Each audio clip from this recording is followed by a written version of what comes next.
Olá, meus irmãos, que a graça e a paz do Senhor Jesus esteja com você. Estamos de volta mais uma vez para juntos estudarmos mais uma lição da Escola Bíblica Dominical e desta feita vamos estar estudando a revista de adultos da editora Betel, que tem por tema nesse quarto trimestre de 2023, terceira epístola de João, instituindo o discipulado baseado na verdade, no amor e fortalecendo os laços da fraternidade cristã. O comentarista desta lição é o pastor Alex de Melo Cardoso. Ele é o pastor presidente da Assembleia de Deus em Parque Esplanada, em Budas Artes, São Paulo.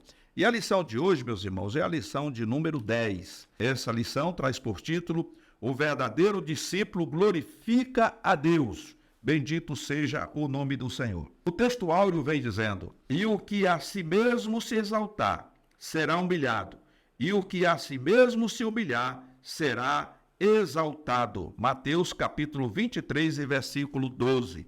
A verdade aplicada diz ainda que o discípulo de Cristo deve ser exemplo para o rebanho de um viver coerente com os princípios bíblicos para a glória de Deus. Então vejamos que o verdadeiro discípulo ou líder, de uma comunidade, de uma igreja, deve ser exemplo para a igreja, para o rebanho. Tem que ser uma pessoa de um viver coerente com os princípios bíblicos, ou seja, para que o nome do Senhor seja glorificado por meio da vida dele e do seu proceder. Os objetivos da lição de hoje: o primeiro deles é ensinar sobre o poder do discipulado. Segundo, expor critérios para verdadeiros discípulos que exercem liderança. E terceiro, revelar erros do falso poder. Então nós temos a leitura do texto de referência, o texto de referência registrado em Mateus capítulo 23, do versículo 6 até o versículo 12, que diz assim: E amam os primeiros lugares nas ceias e as primeiras cadeiras nas sinagogas e as saudações nas praças e os serem chamados pelos homens de Rabi, Rabi, o mestre, Vós, porém, não queirais ser chamados Rabi, porque um só é o vosso mestre, a saber, o Cristo. A todos vós, e todos vós sois irmãos, e a ninguém na terra chameis vosso Pai, porque um só é o vosso Pai, o qual está nos céus. Nem vos chameis mestre, porque um só é o vosso mestre, que é o Cristo. Porém, o maior dentre vós será vosso servo, e o que a si mesmo se exaltar será humilhado, e o que a si mesmo se humilhar será exaltado. Então, irmãos, aqui nós já começamos a perceber que há uma orientação aqui, ou um regulamento interno para o líder, para o discipulador e para o crente, para todos os cristãos de um modo geral. Aqui o Senhor vem mostrando como se deve agir, no meio do rebanho do Senhor. Nós não podemos usar o púlpito da igreja, não podemos usar os irmãos como trampolim para prevalecer sobre eles, para nos tornar pessoas as mais importantes, como se fôssemos um rei, um monarca. Não. Mas nós precisamos estar enquadrado com o que a palavra de Deus nos ensina. Jesus, sendo filho de Deus e sendo Deus, ele se tornou homem e como homem habitou entre nós, e ele em nenhum momento ele quis se aparecer. Foi humilde, obediente, simples, educado, amigo. Então essas qualidades que houve em Jesus precisa ter em nós também, como discipulador, como líder e etc. Por quê? Como está dizendo o texto aqui, as ovelhas, elas vão espelhar naquele pastor, naquele líder. E você não pode ensinar algo que você não vive. Você tem que ensinar aquilo que você vive.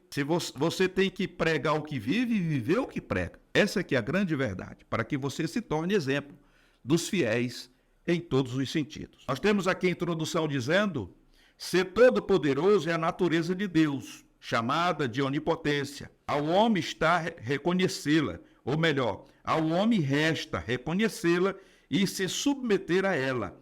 Não é errado um discipulador ter poder, desde que ele venha de Deus e sirva para a sua glória e seu propósito. Então, o Senhor nos delegou poder, mas esse poder tem que ser para a glória de Deus, para exercer em favor do reino de Deus, não para a minha glória, não para eu me tornar grande, não para eu me tornar o melhor, o mais espiritual, o mais inteligente, o mais culto, não, mas para que aquilo que eu venha fazer seja para redundar em glória para o Senhor dos Exércitos, o nosso Deus. Então veja que nós temos aqui no primeiro tópico a onipotência divina. E o termo onipotência vem do latim omni, todo completo, mais potens, aquele que pode, potente. O nome de Deus em hebraico é El Shaddai, que significa Deus Todo-Poderoso. Foi assim que ele se apresentou a Abraão, lá em Gênesis, no capítulo 17, versículos 1. Conhecer esse atributo divino é fundamental para que o ser humano se coloque na dependência do Deus que tudo pode, conforme registra Jó, capítulo 42, verso 2. Engana-se quem pensa que conhece Deus, mas se acha poderoso, conforme está registrado em João 15, verso 5. Jesus destacou o poder de Deus em contraste com o humano, Mateus 19 e 26. Então, Deus é todo-poderoso. O homem não tem poder algum, se de Deus não for dado, se Deus não der a ele o poder. Jesus, ele disse, e eis que vos dou poder para pisar toda a força do mal, e nada lhes fará mal algum.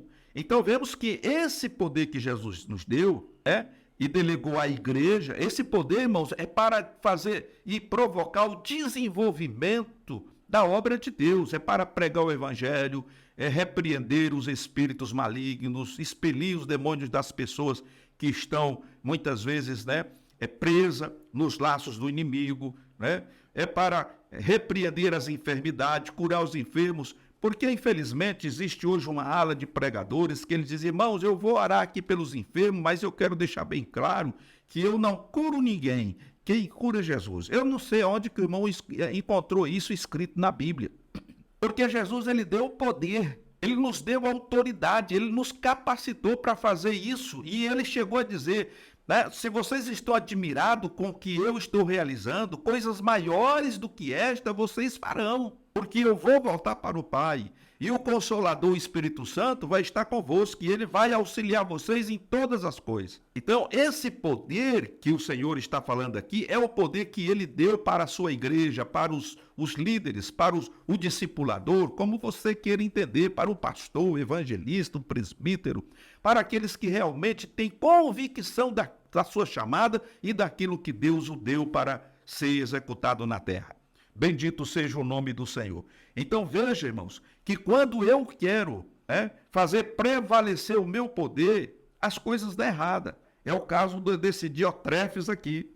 Esse Diotrefes, ele excluiu a liderança da igreja, que era João, ele excluiu Deus, e ele se colocou agora como a pessoa número 1, e as pessoas que estavam com ele tinham que fazer exatamente como ele queria. Então ele disciplinava um, ele excluía o outro, ele chamava a atenção do outro, ele excomungava o outro, era assim que ele agia.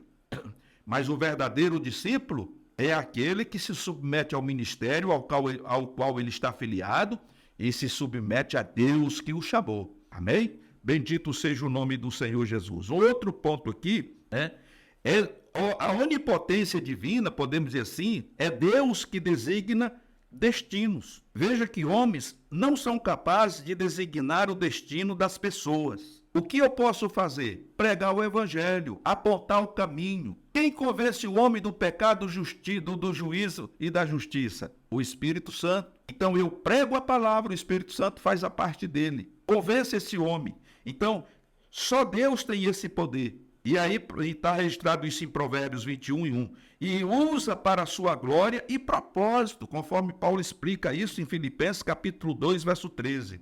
A maior mudança de destino foi quando Deus enviou seu Filho para salvar o homem do inferno. Está registrado lá em João 3,16. Deus ama o mundo e alguém pode dizer assim, poxa vida, mas será que a humanidade tem muito mais valor do que o próprio Filho? Mas o Senhor amou o mundo, não o cosmos, mas amou a humanidade. E ele resolveu dar o seu filho como pagamento para que nós fôssemos livres da condenação do inferno, da morte eterna. E o Senhor não morreu somente pela igreja, mas ele morreu por toda a humanidade. Há muitas pessoas que ainda vão ser salvas, porque elas também foram chamadas à salvação. Bendito seja o nome do Senhor. Então, João 3,16 diz que Deus amou o mundo de tal maneira que deu seu Filho único ou unigênito para que todo aquele que nele crê não pereça, mas tenha a vida eterna. Então, o segredo está em crer em Jesus. Quando eu creio em Jesus e reconheço o meu estado de miserabilidade, de pecado, e o aceito como meu Salvador, automaticamente os meus pecados são perdoados, eu sou purificado pelo sangue de Cristo, e agora o meu nome é escrito nos céus, no livro da vida, e eu passo a ter vida eterna. E como diz João, no capítulo 1, verso 12, que todos aqueles que o aceitaram, que receberam, o Senhor Deus deu o direito de se tornarem filhos de Deus, a saber, os que creem no seu nome. No nome de quem? No nome de Jesus. Bendito seja o nome do Senhor para todo sempre. Então veja, irmãos, e portanto, vinculada à eternidade, homens com sede de poder estão com seu coração nas coisas desta terra. Mateus 6:21, como Diotrefes, que procurava ardentemente ser reconhecido como a pessoa mais importante naquela igreja local. Então, o camarada, quando não está na direção de Deus, quando ele não está na obediência a Deus, ele começa a se achar a última bolachinha do pacote. Ele se acha a pessoa mais importante. Os outros são só menos, mas ele é a pessoa principal. Sem ele nada acontece, sem ele ninguém levanta o pé, sem ele ninguém vai, sem ele ninguém vem. Esse é o pior engano, porque Deus, ele não está preso à vontade de quem quer que seja. Se eu recusar de fazer a obra de Deus, se você recusar de fazer a obra de Deus ou tentar fazer ela de qualquer maneira, relaxadamente, irmão, Deus vai levantar outro e você vai pagar um alto preço, porque Deus é ordeiro e Deus, como disse Paulo, tudo tem que ser feito com decência e ordem.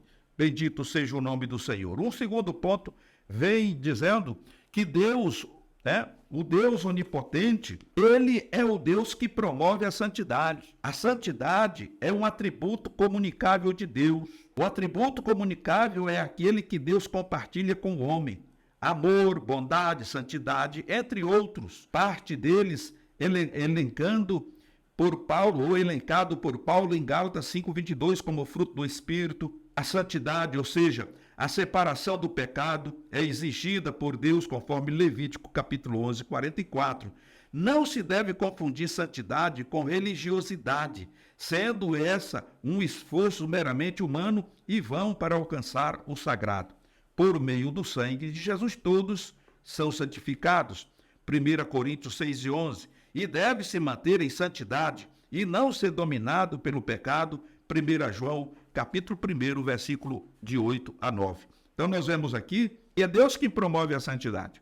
E a santidade, ela é outorgada a nós através do sacrifício de Jesus. O sangue de Jesus Cristo é quem nos purifica de todo o pecado e nos santifica. Essa santificação, por outro lado, ela é um processo, porque à medida que você vai tendo comunhão com o Senhor, você vai se santificando. E isso não é religiosidade. Você não é santo porque você congrega num templo luxuoso. Você não é santo porque você faz parte de uma religião. Você é santo porque você creu em Jesus e o aceitou como Salvador. Então, a partir do momento que o sangue de Cristo te purificou de todo o pecado, então, já a primeira parte dessa frase é purificou. Então, você agora é santo. Aquilo que era ruim, aquilo que não prestava, foi tirado fora. E é exatamente isso que Deus vê. Quando Deus olha para nós, ele não vê mais um pecador condenado à morte do inferno, mas ele vê um pecador redimido pelo sangue de Cristo e, portanto, ele nos aceita como filho. Bendito seja o nome do Senhor. Um outro ponto importante aqui, que por ser santo, Deus é a fonte da santidade. Apesar de ser um profeta do Senhor, Isaías só caiu em si sobre esse caráter de Deus quando teve a visão do seu trono, onde os serafins clamavam: Santo, Santo, Santo. Isaías capítulo 6, verso 3. Ali reconheceu que era um homem impuro e precisava ser tocado pela santidade divina em seu ministério. E Deus o tocou nos lábios. Então, nessa época, Jesus não tinha morrido ainda. Ele não tinha feito o sacrifício. Então, quando ele viu a glória de Deus e aqueles serafins louvando o Senhor e clamando: Santo, Santo, Santo, Santo, ele olha para si e ele vê o seu estado de miséria. E ele vê que ele é totalmente impuro. E ele pede misericórdia ao Senhor. Ele achou que ele ia morrer, porque essa matéria, ela não resiste à glória de Deus. Saulo caiu do cavalo. Moisés também não aguentou ficar de pé na presença do Senhor, mas ele caiu de rosto em terra. E assim sucessivamente. Então, irmãos, diz aqui John Wesley que a conversão tira o homem do mundo, né? Mas é a santidade que tira o mundo do cristão. Porque você pode, conforme dissemos aqui, conforme vimos aqui o profeta Isaías, né, dizendo que ia morrer, que estava morrendo, porque ele se achava totalmente impuro. Então veja que quando nós nos convertemos ao Senhor Jesus, acontece isso aqui. Nós nos convertemos a Cristo e essa conversão nos tira, ou seja, você passa a ser um cristão. Somente por meio da santidade, ou seja, da separação, é que o mundo é tirado de dentro de nós, do nosso coração. E aí o segredo é que quanto mais perto do Senhor estivermos, quanto mais intimidade com o Senhor tivermos, quanto mais comunhão tivermos com o Senhor, mais santo nós seremos e teremos uma utilidade muito grande para Deus, seremos uma arma poderosa nas mãos de Deus. É difícil, irmão? Claro que é, mas é possível. Não é impossível, não. Nós podemos, sim, nos tornar uma ferramenta útil, uma arma poderosa nas mãos de Deus para evangelizar, para curar os enfermos, para libertar os cativos e etc, etc, porque Deus nos delegou o poder para operar os milagres e pregar o evangelho no seu nome com o auxílio do Espírito Santo. Meus amados irmãos, no tópico de número 2, nós vamos estar vendo aqui sobre o verdadeiro poder. Jesus veio mostrar o verdadeiro poder na contramão do mundo. Esse poder está associado a um coração dedicado e incorruptível, a atitude generosa sem esperar nada em troca e a solidariedade junto aos que sofrem. Paulo resumiu o verdadeiro poder de um discípulo na figura de Jesus, que, sendo Deus, esvaziou-se a si mesmo, tomando a forma de servo, conforme Filipenses 2:7. Por cumprir sua missão, Deus o exaltou soberanamente, Filipenses capítulo 2 e versículo 9. Então veja que o verdadeiro poder, o Senhor mostrou, vindo na contramão daquilo que o povo entendia como poder. E fala aqui que o poder está associado a um coração dedicado e incorruptível, a atitudes generosas sem esperar nada em troca e a solidariedade junto aos que sofrem. Então, o primeiro ponto é você ser alguém, como o Senhor Jesus já tem nos dito, alguém que pratica o amor ao próximo. Quando você sentir a necessidade das pessoas, é você procurar auxiliar e ajudar os necessitados. Isso não salva, mas isso te dá condição de exercer o mesmo poder que o Senhor Jesus tinha. Jesus nunca deixou ninguém sair vazio. Até aquela mulher cirofenícia, e os irmãos conhecem muito bem aquela passagem, Jesus não deu assunto para aquela mulher e a mulher vem gritando atrás de Jesus, desesperadamente, porque a sua filha estava endemoniada, ao ponto dos discípulos chamar a atenção de Jesus. Jesus, essa mulher vem gritando atrás do Senhor, dá uma palavra, despede essa mulher, porque na lei não pode uma mulher sair gritando atrás de um homem assim, era um costume da lei. Jesus para e ela se aproxima de Jesus e ela clama ao Senhor Jesus por misericórdia, e Jesus diz que não era lícito pegar o pão dos filhos e lançar os cachorrinhos, mas num símbolo de humildade aquela mulher disse: mas os cachorrinhos também comem das migalhas que cai da mesa dos seus senhores. E ali o Senhor opera o milagre, Ou seja, a fé daquela mulher opera o milagre, porque o Senhor diz: mulher, grande é a tua fé, e ela recebe o milagre, a sua filha foi liberta. Não é que o Senhor não quisesse atendê-la, mas o Senhor, que é onisciente, com certeza ele sabia o que estava fazendo e estava dando uma lição prática para os discípulos e para todas aquelas pessoas. Com certeza Jesus jamais iria chamar a atenção e compará-la a um cachorrinho se Jesus não conhecesse de fato a natureza e o coração daquela mulher. É isso que precisamos ter: humildade, simplicidade, para poder fazer, a obra de Deus prosseguir, desenvolver, atuando como uma ferramenta poderosa das mãos do Senhor. E isso se consegue através da santidade, através do exaltar de Deus, porque Ele é quem nos exalta, e através do poder, desse verdadeiro poder que o Senhor nos dá. Bendito seja o nome do Senhor Jesus. Outro ponto: revela inteireza de coração. O coração do discipulador deve estar inteiramente voltado para o seu chamado, que é cuidar do rebanho de Deus, conforme 1 Pedro capítulo 5, verso 2. Os religiosos estavam presos ao status de seus cargos, que faziam questão de exibir. E o pior é que o amor deles estava nisso. Mateus 23, verso 6. João serviu com amor, conforme registra João 21 e 20, e alertou que aquele que não ama não conhece a Deus, porque Deus é amor. 1 João capítulo 4, verso 8. Deus busca líderes segundo o seu coração. 1 Samuel capítulo 13 e verso 14. Esse é um segredo, irmão, que não pode ser confundido. Nós não podemos ser como não é remédio, um líquido. E há muitos e muitos anos atrás passava aí nos reclames do rádio, da televisão, o chamado Denorex. Parece com remédio, mas não é remédio, tem gosto de remédio, mas não é remédio.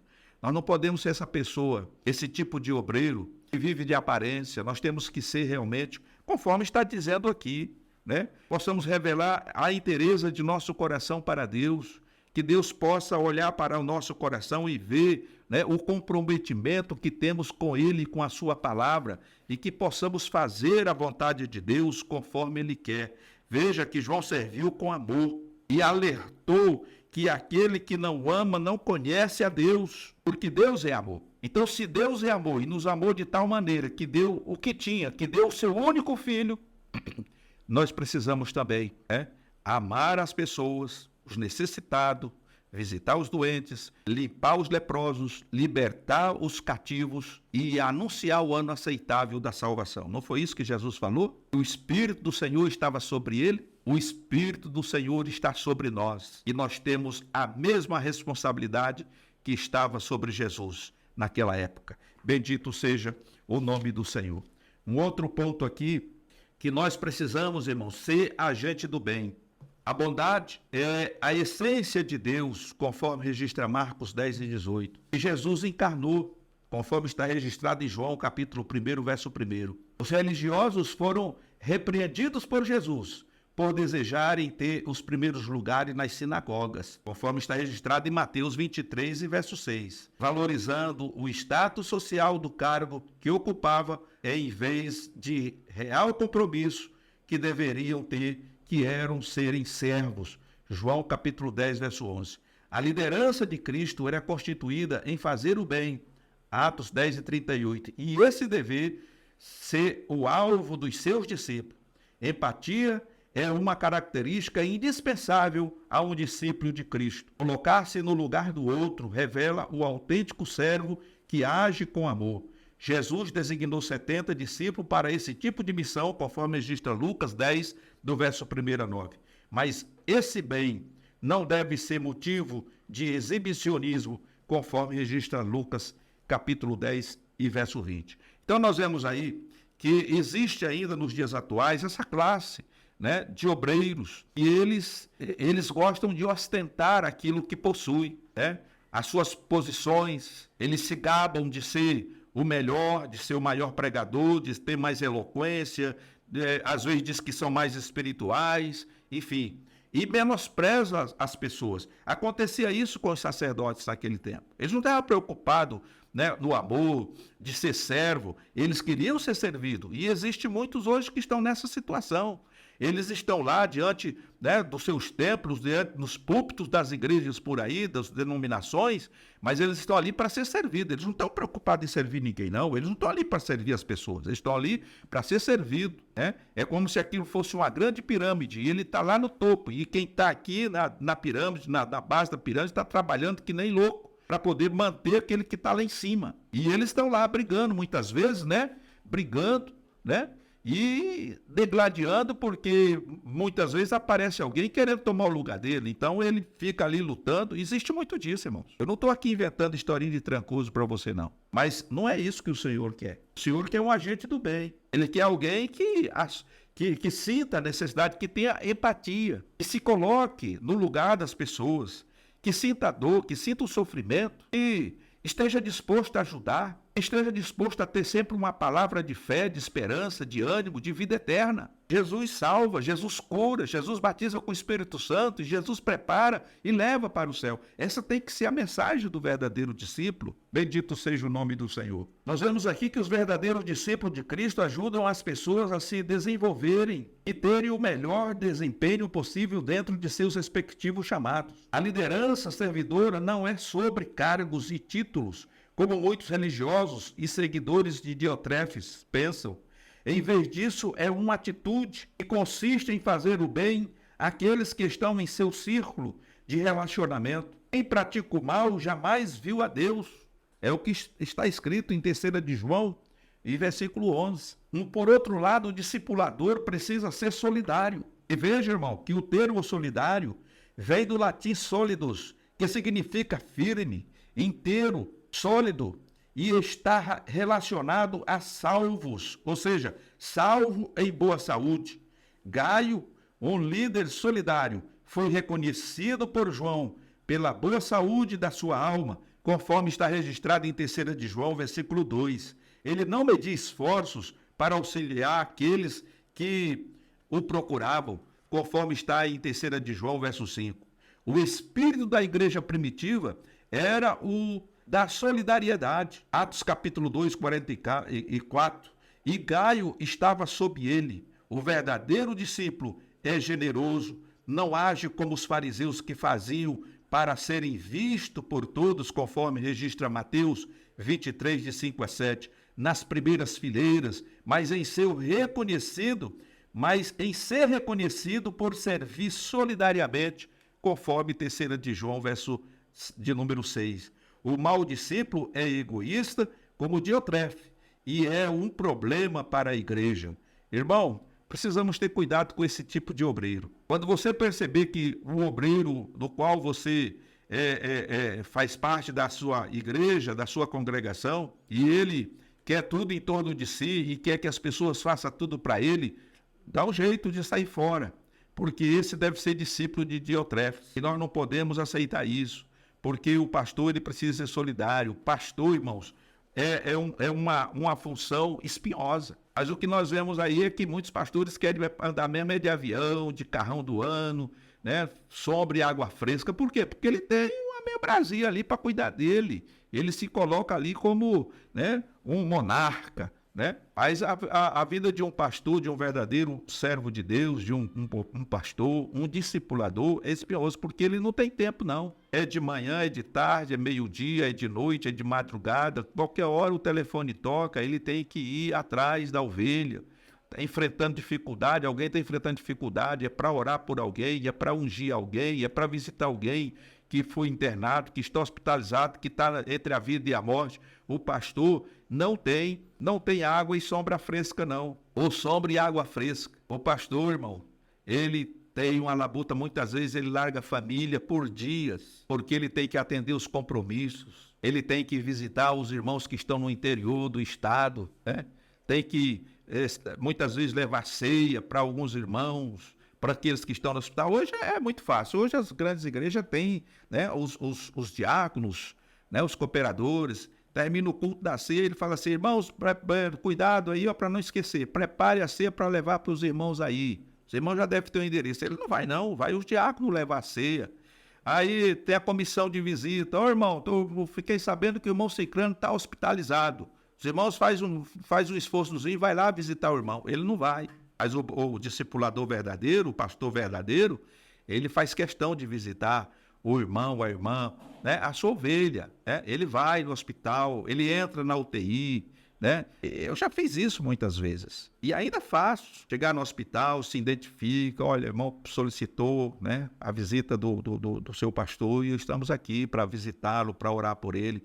E às vezes, irmãos, a gente ia visitar um irmão, muitas vezes aconteceu isso, de visitar o irmão e chegava lá, outras pessoas pediam, e então a gente ia entrando de quarto em quarto, orando, alguns voltavam para Jesus, outros aceitavam Jesus, era assim, era uma festa. O nome do Senhor era glorificado. Então, essa é a função do pastor, do verdadeiro líder. E é claro que muitos discípulos, eles vão vendo, né, o exemplo que o seu pastor está dando, e eles começam a imitar. Paulo diz assim, irmãos, sede os meus imitadores como eu sou de Cristo. Então, Cristo sempre ia nos lugares necessitados, onde as pessoas estavam necessitadas. Jesus, ele nunca foi se apresentar, né? Ele não frequentava as rodas sociais. Algumas vezes ele era convidado. Foi convidado pelos fariseus, por Zaqueu, né? Por Simão. Mas Jesus, ele sempre estava onde estavam os necessitados. E o pastor tem que estar assim,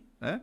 Outros, de madrugada, reúne uma pequena equipe com uma caminhoneta e faz sopa e leva para as pessoas que estão vivendo na rua, né? É o trabalho, irmãos. E ali muitas pessoas acabam, geralmente você encontra alguém que já foi crente, que está desviado e volta para os caminhos do Senhor de novo. Essa é a função do verdadeiro pastor. Pois muito bem, vamos aqui ao ponto 3.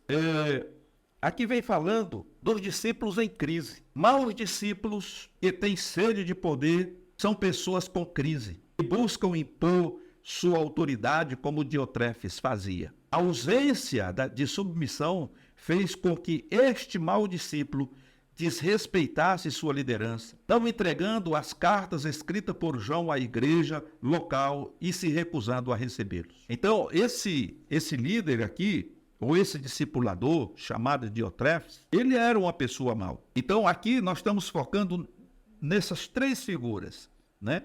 Gaio, Demétrio e Diotrefes. Diotrefes é a pessoa pior que tem. Demétrios e Gaio eram pessoas que eram submissas ao ministério, submissos a Deus, submisso ao seu líder, ou à liderança do ministério, que era o apóstolo João. Então, eles recebiam os irmãos, eles faziam questão de ler as cartas que João escrevia para a igreja. Já Diotrefes, ele não fazia nada disso. Ele não lia as cartas, ele proibia que os irmãos fossem visitar o apóstolo João, ele proibia que os irmãos recebessem os missionários ou os evangelistas. Enfim, ele era uma pessoa que ele se achava o centro das atenções e o dono da igreja. E é algo que nós precisamos sempre ter em mente e lembrar sempre, irmãos. A igreja não é minha, a igreja não é sua, a igreja não é nossa, a igreja é de Cristo. Se alguém é dono da igreja, esse dono é Jesus.